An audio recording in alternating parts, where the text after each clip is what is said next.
Hi, I'm Elizabeth, this is the Bookish North, and today I'm wrapping up my reading for Nonfiction November. And I have to say I'm pretty pleased with how I did this year. Even if I ended up reading slightly fewer books than I would in a normal month, that was all because there is no audiobooks in the mix for this month. And that again is because I have not been commuting, I have been working from home all month. So there's that. But then, if you look at the amount of physical books I've read, it's about the same. So, you know, it's all good. And for this event, I have recorded two firsts for me. So, first off, I managed during this Nonfiction November to read exclusively nonfiction, which I've tried before, but I've always snuck some fiction in, either at the beginning or at the end. This year it's been exclusively nonfiction all month long, and I'm happy with that. And then secondly, for the first time ever, regardless of the type of event, I have actually stuck to my TBR. So the books that you saw in my TBR video are the same books that's going to pop up here. In addition to one more that I just forgot to mention in my TBR video, because I knew even then that I would be reading it this month, as I had already started it before the month started. But let's go through what I've read, and I'll do it in the order I finished the books. Meaning the first book I'm going to talk about is Fierce Attachements by Vivial Gornick. So I read my first Gornick book last year during Nonfiction November. That was Odd Woman and the City, and I really enjoyed her voice in that, which is a memoir. And this is another memoir, and this is by now the fourth book by Gornick that I've read. And this is probably her most famous one from what I've read about her other places. So this is a memoir. It particularly portrays the relationship she has with her mother, which is a problematic one. But it also, towards sort of the end of the book, deals with her relationship with various men, including her first husband. I, again, just love the voice in this. She has this sort of wry, sarcastic way of writing, but she also manages to just describe things so spot on at times, and I just live for those moments in her writing. She also talks a lot about her own writing and reading, which I always enjoy reading about. And then I feel like she manages to make this as honest a portrayal as you can possibly get. So she doesn't really portray her mother in a good light, so to speak, but her mother gets equal opportunities sort of to have her say in just how she's quoted and stuff like that. So I don't feel like it's completely one-sided, and it doesn't feel unfair because she also sort of explores her own shortcomings in this relationship. So it feels honest, and it feels true, and it feels problematic, as I said.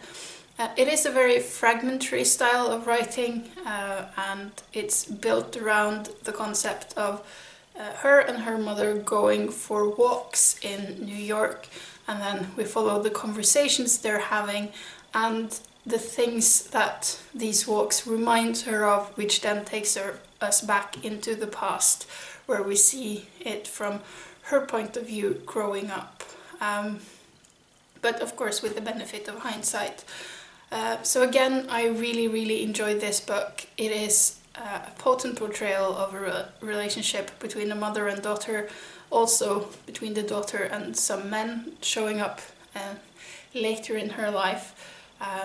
It's very well written, and I love this meandering sort of style, and as I said, I really live for those really spot on descriptions of either feelings or just the kind of dynamics that happen in a relationship. So I highly recommend this book to anyone who enjoys a good memoir. Also, this was my choice for the prompt of Buzz, because this book has recently been published in a Norwegian translation, and it's been a bit of a publication buzz about it here in Norway. My second book that I finished was My Choice for Time, and that was this small little thing. It's Long Walk to Freedom by Nelson Mandela, which is his autobiography.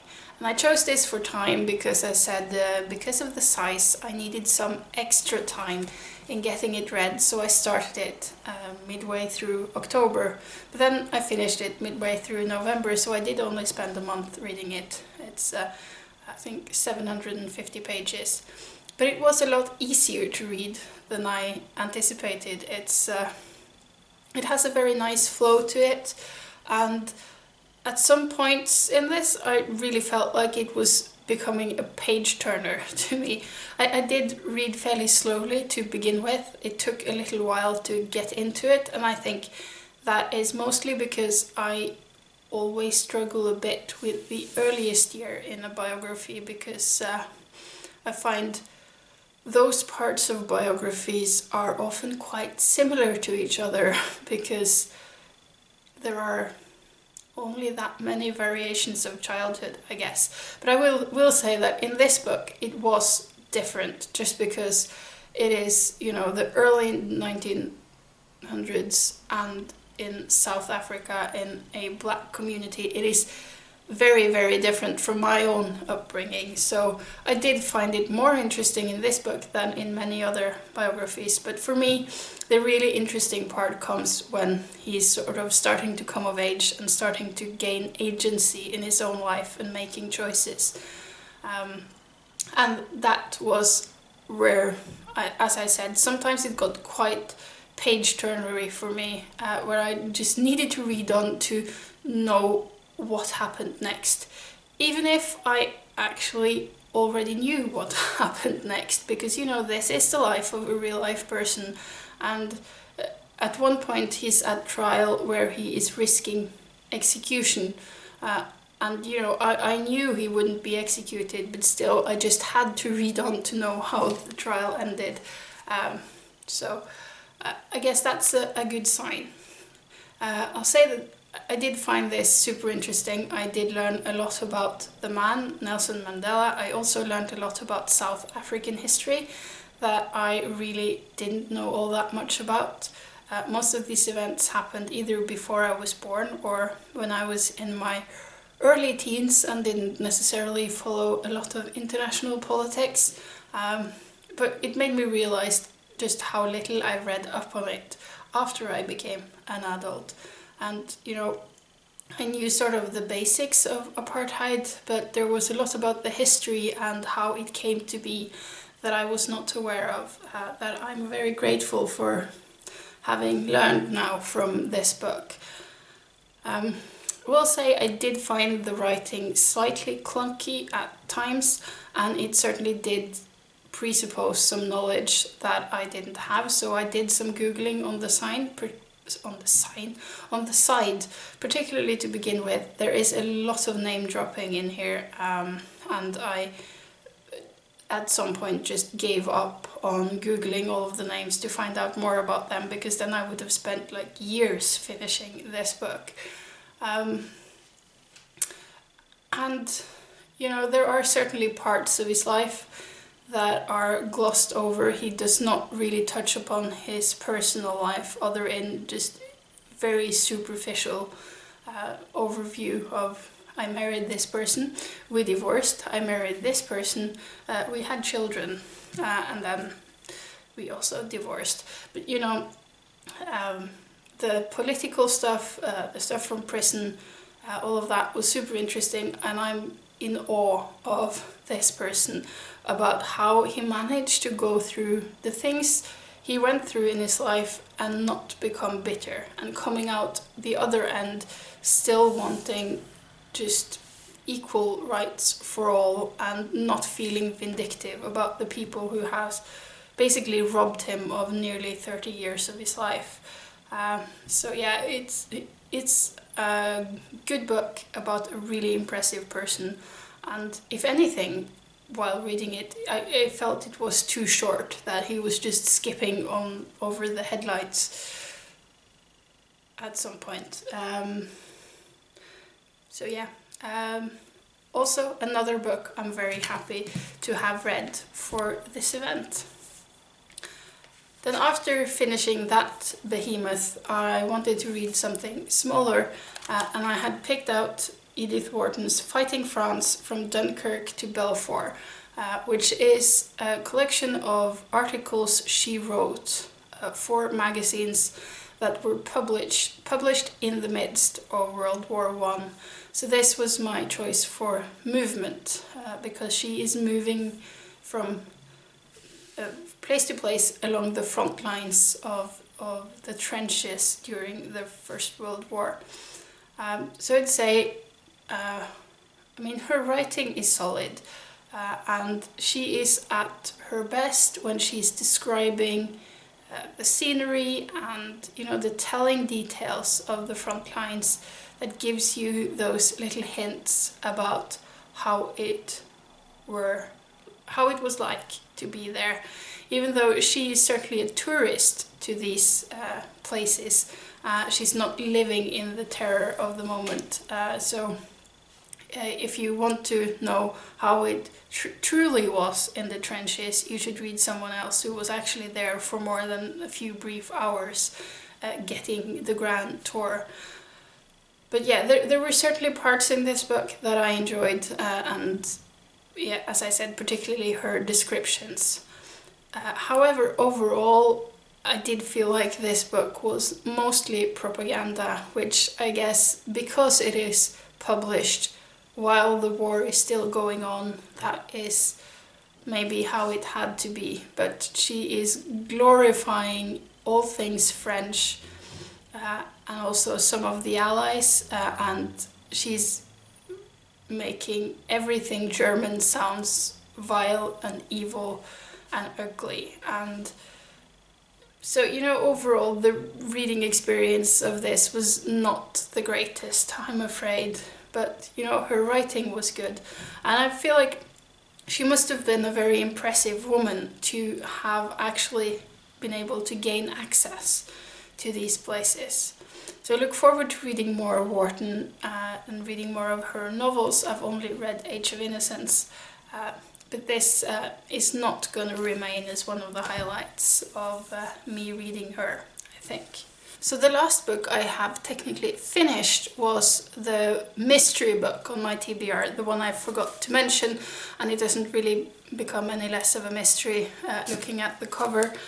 But this is a writer's diary, being extracts of the diary of Virginia Woolf, edited by Leonard Woolf, and my edition is published in 1953 from the Hogarth Press in London. I'm very fond of this particular edition. So this is the diary of Virginia Woolf, or at least extracts thereof. And in this particular version of her diary, which was the first that was published, her husband Leonard has chosen the parts that are either about her writing, about the stuff she's reading, and then it's also some sort of sketches where she is clearly just honing her writing craft. So there are other versions of her diaries that are published later on that are more comprehensive than this, but this was the first one, and to me it contains the most interesting parts, so I feel like this is a good place to start.